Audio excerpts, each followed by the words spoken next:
പ്രിയപ്പെട്ടവരെ, എല്ലാവർക്കും സ്നേഹ നമസ്കാരം. ഞാൻ ഷാവുൽ തക്കൻ. നമ്മുടെ കേരളത്തിലെ നിയമസഭാ തെരഞ്ഞെടുപ്പ് അടുത്തിരിക്കുകയാണ്. വിവിധങ്ങളായ രാഷ്ട്രീയ പാർട്ടിക്കാർ അവരുടെ സ്ഥാനാർത്ഥികളെ നിർണ്ണയിക്കുകയും പ്രഖ്യാപിക്കുകയും ചെയ്യുന്ന ഒരു സമയമാണ്. എന്നാൽ പലവിധ അഭിപ്രായ വ്യത്യാസങ്ങളൊക്കെ പല മണ്ഡലങ്ങളിലും പല രാഷ്ട്രീയ പാർട്ടിക്കാർ സ്ഥാനാർത്ഥികളെ പ്രഖ്യാപിക്കുന്ന വിഷയത്തിലും ഒക്കെ നടക്കുന്നുണ്ട്. അതെന്റെ വഴിക്ക് നടക്കട്ടെ.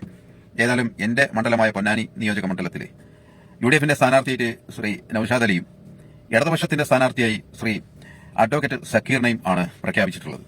സ്വാഭാവികമായിട്ടും അവിടെ ഇടതുപക്ഷത്തിന്റെ അനുഭാവികളും ഒരുവിധം പ്രവർത്തകരൊക്കെ ചില അഭിപ്രായങ്ങൾ സോഷ്യൽ മീഡിയ വഴി അറിയിക്കുന്നത് കണ്ടു. ആ അഭിപ്രായത്തിന് താഴെ വരുന്ന കമന്റ്, അതായത് ഈ സ്ഥാനാർത്ഥി നിർണയത്തിൽ അനുകൂലിക്കുന്ന ആളുകൾ പറയുന്നത് പാർട്ടി തീരുമാനിക്കുന്നതാണ്. ഓക്കെ, പാർട്ടി തന്നെയാണ് തീരുമാനിക്കുന്നത്, പാർട്ടി വേണം.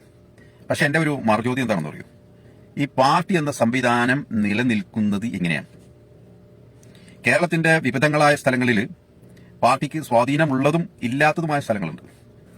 ഇല്ലാത്ത സ്ഥലം അതെന്തുകൊണ്ടാണ് എന്ന് പറയണം. അവിടെ പിന്നെ പാർട്ടിക്ക് വലിയ പ്രാധാന്യമൊന്നും ഉണ്ടാവില്ല. പാർട്ടിക്ക് കൂടുതൽ സ്വാധീനം എങ്ങനെ വന്നു, അതും നമ്മൾ ചർച്ച ചെയ്യണം. അപ്പൊ ഞാൻ പറഞ്ഞു വരുന്നത്, ഏതൊരു മണ്ഡലമോ അല്ലെങ്കിൽ പഞ്ചായത്തോ വാർഡോ ആണെങ്കിൽ അവിടെ വിപ്ലവകരമായിട്ടുള്ള പ്രവർത്തനങ്ങൾ കാഴ്ചവെച്ച് ആ പ്രദേശത്തുകാരുടെ പ്രശ്നങ്ങളും പ്രതിബന്ധങ്ങളും പ്രയാസങ്ങളും മനസ്സിലാക്കി ഒരു യഥാർത്ഥ പൊതുപ്രവർത്തകനായി കമ്മ്യൂണിസ്റ്റുകാരനായി പ്രവർത്തിച്ചു വരുമ്പോഴാണ് പാർട്ടിക്ക് അവിടെ ഒരു ദിശാബോധം അല്ലെങ്കിൽ പാർട്ടി എന്ന സിദ്ധാന്തം, പാർട്ടി എന്ന ആ ഒരു സംഭവം നിലനിൽക്കുള്ളൂ. അല്ല എങ്കിൽ ആ പ്രദേശത്ത് പാർട്ടി എന്ന സംവിധാനത്തിനോ പാർട്ടി എന്ന് പറയപ്പെടുന്ന എന്തോ ആ ഒരു വസ്തു, എന്തോ ഒരു കാര്യം, അത് എന്തെങ്കിലും പ്രസക്തി ഉണ്ടോ ഇല്ല എന്നുള്ളത് സ്വയം ഒന്ന് വിലയിരുത്തുക. ശക്തമായ പ്രവർത്തനങ്ങൾ അവിടെ നടത്തിയിട്ടില്ല എങ്കിൽ എന്താണ് അവിടെ പാർട്ടിക്ക് സ്വാധീനമില്ല എന്നല്ലേ പറയാൻ വേണ്ടി പറ്റുള്ളൂ. അപ്പൊ പാർട്ടി എന്ന സംവിധാനം അല്ലെങ്കിൽ ആ സിദ്ധാന്തം, ആ ആശയം അവിടെ നിലനിൽക്കണമെങ്കിൽ അതിന്റെ പിന്നിൽ വളരെയധികം കഠിന പ്രയത്നം നടത്തിയിട്ടുള്ള വലിയ ഒരു ചരിത്ര സംഭവം ഉണ്ടാവും, അതിനൊരാളുണ്ടാവും.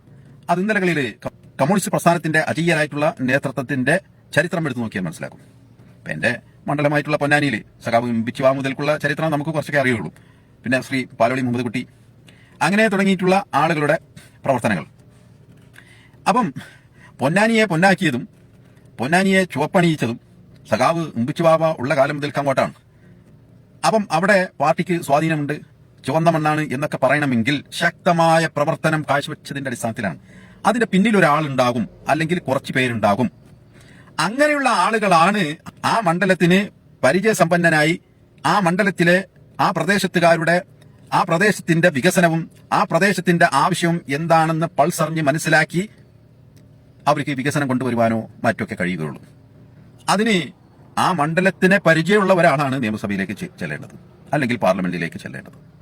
മറിച്ച് സംഭവിക്കുന്നത്, ഏതോ ഒരാളെ കെട്ടിയിറക്കി കൊണ്ടുവരുന്നു, എന്നിട്ട് പാർട്ടി പറയുന്നു അയാളെ സ്ഥാനാർത്ഥിക്ക് നിർത്തണം, അയാളെ വിജയിപ്പിക്കണം എന്ന് പറയുന്നത് ഒരു പക്ഷേ അനുഭാവികൾക്കും പ്രവർത്തകർക്കും ഉൾക്കൊള്ളാൻ വേണ്ടി കഴിയാത്ത സാഹചര്യം ഉണ്ടാകും. അതുകൊണ്ട് ഈ പാർട്ടിയാണ് തീരുമാനം, പാർട്ടിയാണ് എല്ലാം എന്നൊക്കെ പറയുന്നവരോട് എനിക്ക് ചോദിക്കാനുള്ളത്, പാർട്ടിക്ക് സ്വാധീനമില്ലാത്ത സ്ഥലത്ത് പാർട്ടിയാണ് വലുത് എന്ന് പറഞ്ഞിട്ട് വല്ല കാര്യമുണ്ടോ? പാർട്ടിക്ക് സ്വാധീനമുള്ള സ്ഥലമാണെങ്കിൽ അവിടെ എങ്ങനെ സ്വാധീനം വന്നു? പാർട്ടി എന്ന് പറഞ്ഞു നടക്കാനും പാർട്ടിയുടെ സിദ്ധാന്തവും പാർട്ടിയുടെ ആശയം ഇതൊക്കെ ഭയങ്കരമായിട്ട് പറയുന്നുണ്ടല്ലോ. അപ്പൊ ഒരു പ്രകടനത്തിന് പോലും മര്യാദക്ക് ആളുകളെ കിട്ടണമെങ്കിൽ അതിന്റെ പിന്നിലും ഒരുപാട് പ്രവർത്തനങ്ങൾ കാഴ്ചവെച്ച ആളുകളുണ്ട്. അവരെ പരിഗണിക്കാതെ കെട്ടിയിറക്കി കൊണ്ടുവരുന്ന ഒരു സ്ഥിതിവിശേഷത്തെയാണ് അനുഭാവികളും പ്രവർത്തകരുമായ ആളുകളൊക്കെ അതിനെ വിമർശിക്കുകയോ അവരുടെ വിയോജിപ്പ് ഒക്കെ രേഖപ്പെടുത്തുന്നത്. അത് ഉൾക്കൊള്ളുവാൻ പാർട്ടി എന്ന് ഈ പറയപ്പെടുന്ന ആളുകൾക്ക് കഴിയണം. ഇല്ലാതെയാകുമ്പോൾ സംഭവിക്കുന്നത് എന്താണ്? മറിച്ച് ഏതെങ്കിലും ചരിത്രങ്ങളായിരിക്കും. ആ ഒരു ബോധം എല്ലാവർക്കും ഉണ്ടാവല് നല്ലതായിരിക്കും. ബൈ.